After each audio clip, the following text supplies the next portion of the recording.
Hey everybody, this is Laird of Garskadden. Today I want to read a survivor story from Abraham H. Hartunian's autobiography, Neither to Laugh Nor to Weep, a memoir of the Armenian Genocide. This is a Christian fundamentalist preacher, Armenian, who lived through 6 massacres and 1 deportation in the Armenian Genocide. And I figured, well, somebody asked me, like, when are you going to make another Armenian Genocide video? And I said, well, I guess I'll do it right now. It's the summer, and I'm kind of taking a break from all my studies, but I can do a little reading here. Okay, the year is 1916, and I guess I'll just start reading now. It was Thursday morning, June the 22nd. I was watching my dear wife as she hurried toward me. Suddenly 2 lashes of the whip fell on her tired and sweated back and stopped her, stunned. My poor wife. This was only a gently falling drop of terrible cloudbursts to come. I approached the gendarme in a pathetic voice, said, "She is my wife. Please allow her to speak with me." This favor was granted. We took each other's hands. Bravely she tried to control herself. I was sobbing like a child, and she did not wish to increase my suffering. She had determined to mitigate my pain and console me. She had already mourned my death. But now she, though very weak in body, gathered all her moral and spiritual strength and became a brave champion. With a smile she looked at me and steadily, with firm accents, said, "Badveli, did you forget those sermons you used to preach? Do you not remember those divine promises which you so fervently spoke to your people for their consolation? Keep your courage. Trust in God of those promises. Trust always. The time will come when you will again ascend the altar and testify to God's magnificence. It is necessary that you have this experience too. These are the abundant sources for your future message and ministry. Be brave." In truth, it was a prophetess standing before me. I was inspired. My tears had dried. Now we began to speak of everything plainly, of those dangers which were threatening me after this day, of what would happen to her and the children if they weren't put on the road. I advised her to beg the German and American missionaries to keep her and the children.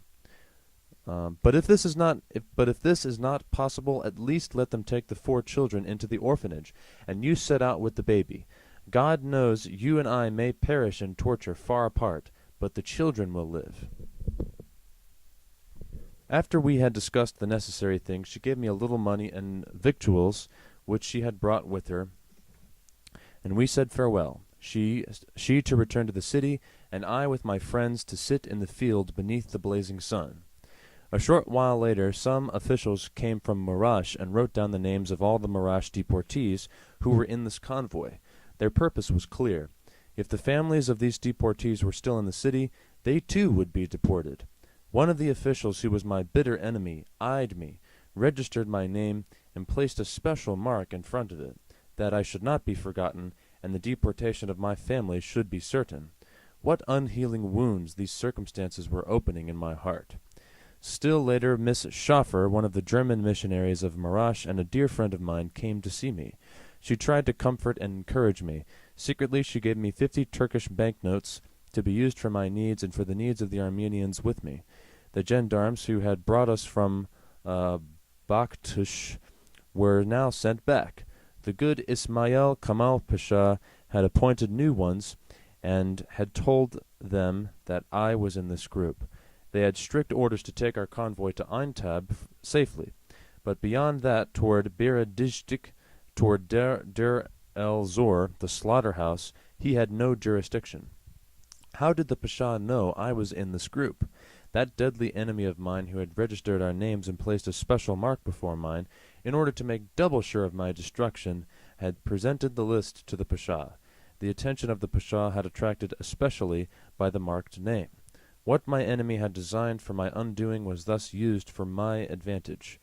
3 hours before sunset the convoy was put on its way, slowly, calmly. The gendarmes, in accordance with their instructions, were outwardly civil. All of them knew me and treated me well. Leaving behind the city of Marash, my church, the American and German buildings where my loved ones were living, my flock, the remnant Armenians. I was going forward toward an unfamiliar and uncertain future. We moved on. A Turk driving 2 donkeys before him was looking for me, a letter in his hand. The missionaries had sent him to take me comfortably as far as Aintab. My wife, too, had sent me some food, a quilt, and a comforting letter. I rode on one of the donkeys and gave the other one to my friends to be used by them in turn. In this way we reached a place called Kapi Kam, which translates to Pine Door, about 3 hours' distance from Marash. Here we stopped for the night. I hired a number of other animals with the money I had, so that the women and children could ride them in turn and rest on the way now and then. I also bought sufficient bread to give to the hungry. On Friday, June 23rd, we traveled on. The scenes around us were horrifying. Here, there, spread out on the road were the Armenian corpses, rotted, stinking, ugly, filling the air with horrid poison. At night we reached the place called Karabiyik, which translates to black mustache. Here I found a lame girl who had been left from the groups driven through previously. Who knows what she had suffered from the gendarmes? I also found an abandoned nursling, almost dead. I hired another donkey for these 2, and the girl took the baby to care for it. Next day we reached a place called Basi Punar, which translates to head fountain. The baby was crying. There was nothing for it to eat, but one of our donkeys was a female and had milk in her teats. I had her milked and brought the milk in a cup to the baby's mouth. Oh, it opened its eyes wide as it swallowed the milk. Again we saw corpses all around. This scene had become a natural part of our days. What betrayed us all again to bitter horror was the sight of an Armenian young man lying on the ground. He had been shot, but had not died. How many days had he been in agony, hungry, thirsty, roasting under the sun by day, shivering at night with the cold? His wound tortured him constantly. No one could help him. Some of the women went near him, but he was out of his mind. He twisted and turned, rolling continuously. The whole night long he rolled back and forth without ceasing, filling us with nauseating horror. Oh, that another bullet had put an end to his suffering. He has a direct quote from one of his direct notes, I guess. Who are you, O young man?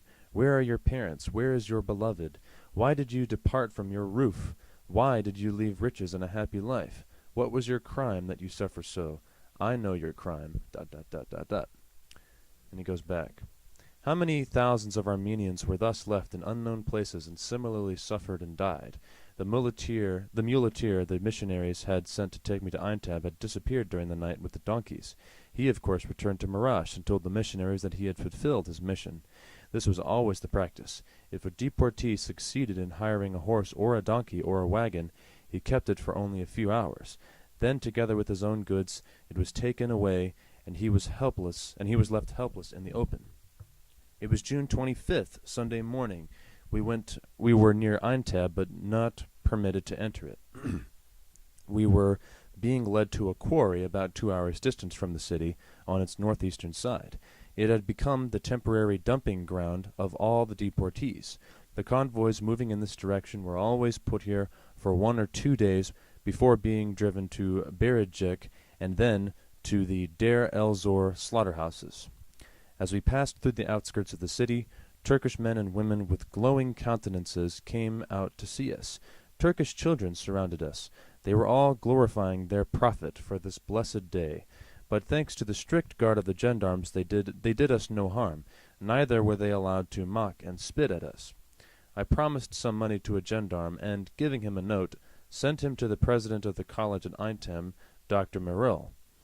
Presently we entered the quarry, called Tas Osak, which translates to stone oven, a large open cave, and with high stone walls rising on all sides, and many caverns of different sizes dug all around.